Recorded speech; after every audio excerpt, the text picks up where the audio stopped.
안녕하세요, 김정아입니다. 제가 직접 이 영상 촬영해서 올리는 건 오랜만이죠.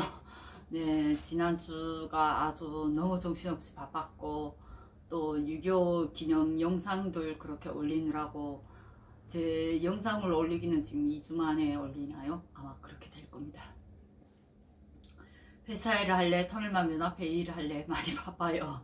그 속에서 그래도 경제적으로 조금이라도 도움 받으려고 유튜브 촬영을 하기 시작했고, 안보라는 그 안보 시장의 축소화 문제가 지금 트렌드에 맞게끔 또 유튜브로 이렇게 안보 강의를 하는 걸 제가 놓치지 않고 하려니까 몸이 열정이라도 부족하네요.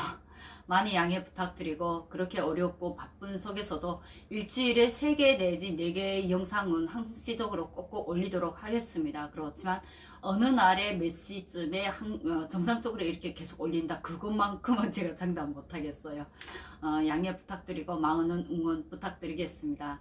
지난주에 또 생각지 않게 6.25 70주년 맞으면서 제가 올린 영상이 또 구독 수가 상당히 많이 나와서 이제는 구독자 1000명이 넘었는데, 구독자 수를 제가 오늘부로 비공개를 해놨어요. 이유가 너무 구독자 수에 매달리게 되면 저도 제 본원의 그러한 의무성을 가지고 이런 안보 영상들을 많이 올려야 된다는 이런 의무성보다도 너무 구독자 수에 쫓아가고 너무 이런 시청률에 쫓아가느라 하면 본론이 조금 흐려질 것 같아서 저도 조금 스트레스 받는 거 같더라고요. 구독자 수가 안 올라가니까. 그래서 제가 차라리 구독자 수를 비공개로 하자, 언젠가는 그래도 영상 봐주시는 많은 분들께서 계속 지속적으로 봐주시겠지 하는 의미에서 제가 구독자 수를 비공개로 했으니까 다른 의미로 보지는 말아주시기 바랍니다. 구독자 수나 조회수나 이런 데 연연하지 않고 오직 제가 생각하는 그러한 안보 중심의 문제를 위주로 해서 북한 이슈를 전달하는 그러한 진실된 방송을 하기 위해서 최선을 다해서 노력하도록 하겠습니다. 많은 응원 부탁드립니다. 감사합니다. 네, 오늘 방송 시간에는 북한의 전염병 파라티부스의 북한 1군단이 전멸 직전에 놓인 영상을 제가 지금 주제로 정했습니다. 데일리 NK가 연속 기사를 올려 보내는데, 여기에서 우리가 분명히 알아야 될 것은 북한의 전염병 파라티부스라는 병에 대해서 좀 모르는 분들이 많으시더라고요. 북한의 전염병 파라티부스에 대한 질병에 대해서 우리가 분명하게 좀 짚고 넘어가야 될 부분이라고 저는 생각했습니다. 북한의 파라티부스 같은 경우에는 보통 물과 변을 통해서 전염되는데, 낡고 노후화된 수도 안에서 소독약도 없이 급속도로 확산되는 것이 이 북한의 파라티부스 병의 가장 중요한 핵심 문제입니다. 특히 소독약이 없어서 당국도 쩔쩔매고 있어요. 그래서 파라티부스 같은 경우에는 보통 환자나 보균자의 변이나 소변을 통해서 이게 배출이 됩니다. 북한에서는 저희는 그렇게 알았어요. 그래서 이 파라티부스가 일 때만큼은 특히 북한 같은 경우에는 재래식 화장실이 아직도 상당수가 많습니다. 한국 같은 경우에는 농촌이나 이런 그런 산간지대에 가야 재래식 화장실이 있는데, 그 한국에 있는 농촌이나 그런 데 있는 재래식 화장실하고 차원이 달라요. 북한의 재래식 화장실은 그건 그래도 소독이라도 잘 돼 있고, 전에 한번 강원도에 갔을 때 어느 이런 산간지대에 가니까 그 재래식 화장실 그 변에도 자동으로 이게 변기 처리가 다 돼 있어 가지고 상당히 친환경적으로 돼 있더라고요. 그리고 북한처럼 그렇게 막 냄새가 나고 막 파리가 꼬이고 별 온갖 이런 병균들이 모이는 그런 장소는 분명히 아니었어요. 그러나 북한의 화장실은 한국의 지금의 재래식 화장실보다도 정말로 더 최악이고 더 열악한 상황이라는 것만큼은 분명하게 우리가 알고 넘어가야 될 것 같습니다. 그런데 이 파라티부스라는 전염병이 바로 이러한 북한의 화장실을 통해서, 변이나 소변을 통해서 이게 배출된다는 거죠. 변도 솔직히 친환경이라는 그러한 개념이 거진 없기 때문에 저 길 가다가도 옥수수 밭이나 농촌에 다양한 농작물 이런 밭에도 변이 항시적으로 있고, 소변들 길가에 가다가 소변 보는 거는 정말 일도 아니고, 그런 거는 정말 일상다반사고, 이러다 나니까 이러한 환경 문제로 인해서 이 병들이 더 배출이 된다는 겁니다. 또 다음에 감염 경로는 손가락이나 이런 파리, 바퀴 등 이런 매개로 음식으로 해서 물에 의해서 감염이 되는데, 당시에 1997년쯤에 북한에서 파라티푸스 상당히 많이 났을 때 우물들까지 다 폐쇄를 한다, 그런 얘기가 당시 나왔댔거든요. 이러한 파라티푸스가 앓게 되면 어떤 형식으로 앓느냐면 고열과 전신 쇠약으로 주 증세가 나타납니다. 전염병이 상당히 강해서 환자나 보균자는 격리 치료하고, 환자가 있던 곳은 소독하는 것이 예방책인데, 1990년대 중반에 식량난 와중에도 이 질병이 유행했는데, 당시 아사사 중에 상당수가 영양실조 와중에 이 질병이 감염돼서 사망한 것으로 당시 자료에도 많이 기록이 되어 있습니다. 이 때문에 북한 당국도 파라티푸스가 발생한 지역에 대한 주민의 이동을 철저하게 통제하고 있습니다. 이런 시기면 대체로 북한 당국은 북한 주민들의 유동을 막기 위해서 길거리에 상당한 단속 초소들을 더 배로 증가하는 그런 상황들을 상당히 많이 볼 수 있는데요. 북한 당국은 파라티푸스가 발생하자 예방주사를 실시하고 면역검사 확인증을 소지한 환자에 한해서만 출장 증명서를 승인하는 사례도 있습니다. 이전에 북한에서 그랬거든요. 그래서 당시에 보건소에 진료소가 보건소라는 그런 개념보다도 진료소라고 우리는 얘기를 하거든요. 진료소에서 이런 확인증, 보건 확인증 이런 거를 당시 이렇게 발급받아서 저희가 다녔던 기억이 있습니다. 특히 평양 같은 경우에는 장사를 오고 가면서 해당 지역을 오고 갈 때는 보건 당국에 발급해주는 면역검사 확인증이 있어야 하는데, 이러한 발급 확인증도 돈만 내면 솔직히 뗄 수 있는데 그것을 무료로는 분명히 안 떼준다는 거죠. 이러한 고열 증세, 이 고열 증세에 파라티푸스가 2011년에도 유행을 할 때 식량 사정이 당시에 악화되고 있다는 표징으로 이게 나오는데, 당시 2011년도에는 평양 시내가 이것이 확진이 됐습니다. 1997년도에 양강도에서는 이 병이 발생됐을 때 한 800명이 사망을 했고요. 당시 청진에도 이 파라티푸스가 돌았댔습니다. 그래서 저희 이모가 실제 이 파라티푸스에 걸렸는데, 파라티푸스의 가장 치명적인 게 뭐냐면 금방 앓고 일어나는 게 아니라 장기간을 앓는다는 겁니다. 저희 이모 같은 경우에는 1년을 앓았댔어요. 그리고 그 1년 앓은 증세로 잠시 이게 기억을 못하는 이런 기억 상실증까지 왔는데, 한 2, 3년 지나니까 그것이 정상으로 이게 회복이 되더라고요. 그런데 그러는 동안에 이모가 결국 밖에 나가서 바람을 피우는 그런 사태까지 일어나서, 결정적으로 이모네 가정이 가장 큰 경제적 난, 그리고 가정 불화가 가장 심했던 것이 바로 이 파라티푸스를 이모가 앓는 시기였던 걸로 저는 기억합니다. 그래서 이 파라티푸스가 금방 앓고 콜레라, 북한의 그 1990년대 중반에 신포시가 통째로 봉쇄됐던 그 콜레라 그 병에 대해서 제가 영상에 올린 적이 있었죠. 그 콜레라하고도 지금 또 다른 파라티푸스라는 병 같은 경우에는, 콜레라 같은 경우에는 대장염으로 해서 설사를 쫙쫙 한다는 그런 분으로 해서 몸에 있는 모든 수분이 빠져나가면서 사람을 사망시키는 병이었지만, 이 병의 특징 같은 경우에는 금방 그래도 한 몇 달 안에는 다시 정상화 됐댔습니다. 근데 이 파라티푸스는 뭐가 문제냐면 장기간을 앓는다는 겁니다. 기본 1년은 앓고 일어납니다.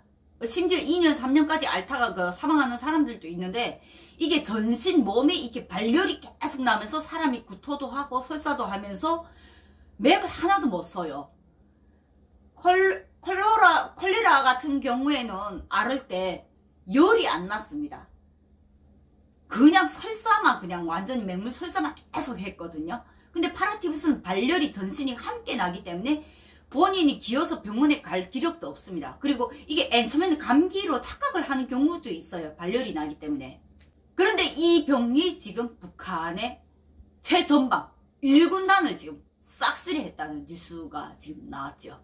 데일리 NK가 6월 30일 기사를 내보냈습니다. 1군단은 병마와 싸우고 있다. 돌연 파라티푸스 창궐라는 기사를 내보냈습니다. 기사에서는 김정은이 최근 강원도를 수호하고 있는 인민군 1군단에 만연하는 파라티푸스 관련 보고를 받고 절차 대책과 함께 전군의 방역을 실시하라는 명령을 하달했다는 것으로 먼저 기사가 시작됐는데요.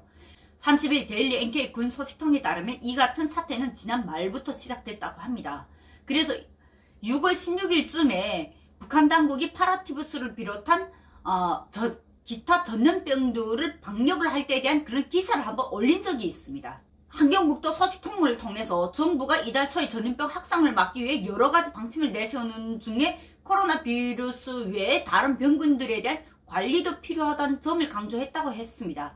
그때 당시에 나왔던 전염병들이 바로 파라티푸스, 장티푸스, 학질과 같은 이런 전염병이 퍼질 수 있다고 이때 이미 방침냈다는데, 이미 그때 강원도 쪽에서 발생이 된 걸 주민들한테는 그냥 강원도에서 그런 발생이 된 거를 속이고 그냥 방침만 하다는 것 같습니다. 상황을 보니까. 이런 보고가 김정은에게는 22일 인민무력선 1군단에서 갑자기 유행하는 파라티푸스로 인해서 전투력이 약화된 문제로 해결하라는 지시가 하달이 됐다고 합니다. 이에 24일 총참모부가 장천군 8처, 인민무력선 군의국, 후방국, 책임 일꾼 등을 중심으로 비상회의를 개최해서 대책을 토의했다고 합니다. 군의국이 파라티푸스 환자들 사태를 면밀히 체크하는 과정에 전문의를 포함한 중앙의료대책지도 소조를 1군단이 파견했는데, 그러나 이런 조치에도 불구하고 26일 1군단 군의소 격리병동에 입원해 있던 이사, 강원도 금강군 이포리에 있다고 합니다. 후방부 운수중대 병사 외에 27명이 사망했다고 합니다. 전문의조차도 제대로 된 치료를 하지 못한 셈이죠. 또 후방국에서는 군단 내 약품 창고 상태를 점검했는데 관련 의약품이 거의 없는 사실이 확인됐고, 지난 29일에는 김정은에게 명령관철 집중 사업이라면서 유엔 약품 열상자가 군단에 공급이 됐다는 것이 소식통의 정보라고 합니다. 다만 이 약품이 정말 유엔에서 지원받은 것인지는 확인되지 않았다고 합니다. 하지만 당국이 이런 약품도 제대로 된 치료를 할 수 없고 절대적으로 양이 부족한다는 판단에 부대 지휘관들이 병사의 고향집에 직접 전화를 걸어 가능하면 약을 직접 구해오라고 요구하는 상황까지 지금 벌어졌다고 합니다. 이것은 북한 군 안에서 권한의 행군 시기에도 상당히 자주 있었던 일입니다. 저희 부대 같은 경우에는 오줌을 누는 이런 병사들 같은 경우에는 제가 청진 출장 가면서 라진 선봉의 그 대원네 집에 가서 이 병사가 지금 입대에서부터 제가 배치돼서 발견했을 때가 한 3년 만이었는데, 그 3년 동안 오줌을 누는 동안에 고향집에 지금 누구도 소식을 전해주지 않았던 거예요. 그래서 제가 청진 갔던 김에 라진 선봉 들어가서 집에 따님이 이렇게 계속 지금 나이가 22살인데 아직도 오줌을 누고 있습니다. 이 상황 지금 병 치료를 위한 치료약이 부대에는 없습니다 라고 요청을 해서 부모님이 그때 항생제를 비롯한 다양한 약들을 저한테 한 짐 하나 가득 저한테 보내줬기 때문에 제가 그 약을 가져다가 부대 병사를 치료해 준 적이 있습니다.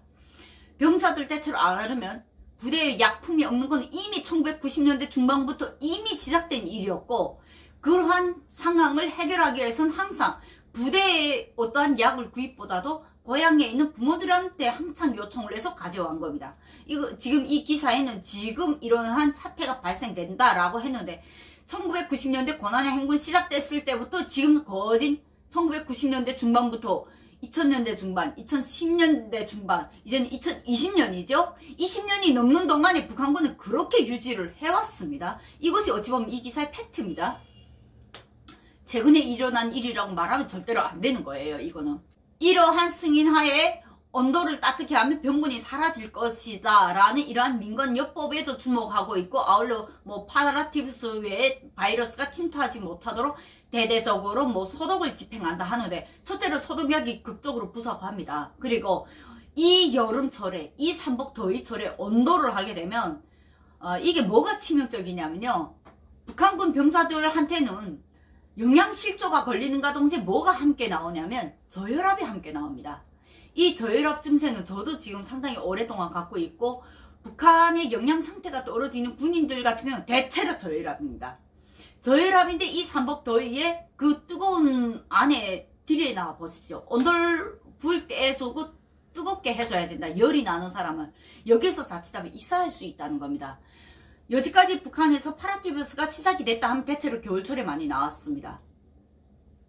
근데 지금 삼복철에 이 파라티푸스가 나오게 되면 이건 익사할 수밖에 없어요. 첫째로 영양실조가 가장 많이 걸리는 영양실조 환자들이 많이 걸리고, 그 영양실조 환자들이 가장 많이 갖고 있는 저혈압, 그 저혈압이 이 삼복더위에 온돌로 지금 침지를 하라고 하는데 이건 사람을 오히려 죽이는 거거든요.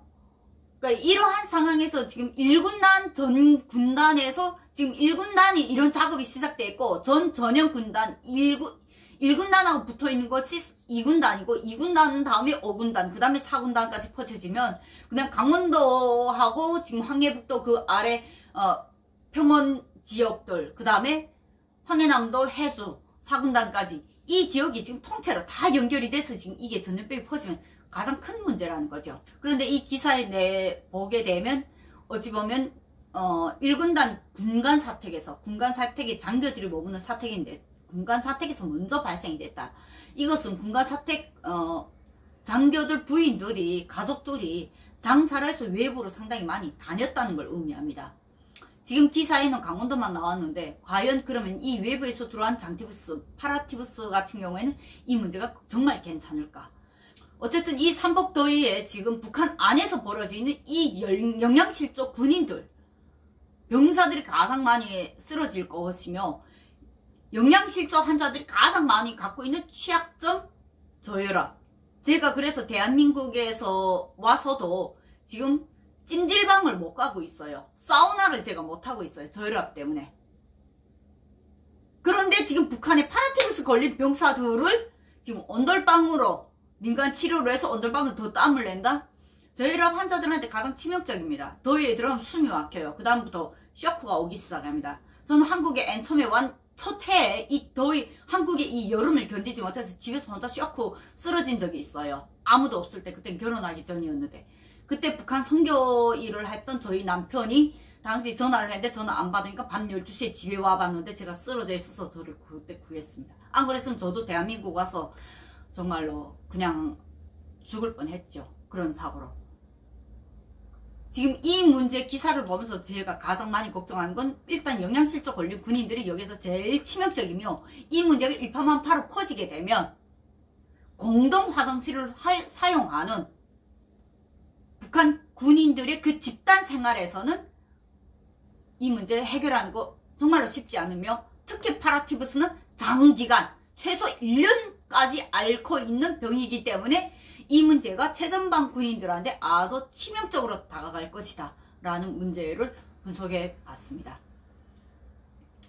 북한 계속 뭐 남조선과 싸움하겠다고 강조하다가 요즘 갑자기 쑥으로든 이유의 뒷면에 어찌 보면 이 문제가 있지 않았을까 하는 생각이 드네요. 5월 말에 이미 파라티푸스가 시작이 됐다면 지금 6월 중순에 그 사태가 일어났죠. 김정은 난리치고 뭐 다시 김정은이 나와서 수습하고 6월 중순에 지금 그 사태가 일어났는데 이들이 이렇게밖에 할 수밖에 없는 문제가 어찌 보면 이 이슈가 그 뒷배경이 있지 않았을까 라는 생각을 오늘 이 방송에서 하게 되네요. 오늘 방송 여기까지 마치도록 하겠습니다. 감사합니다.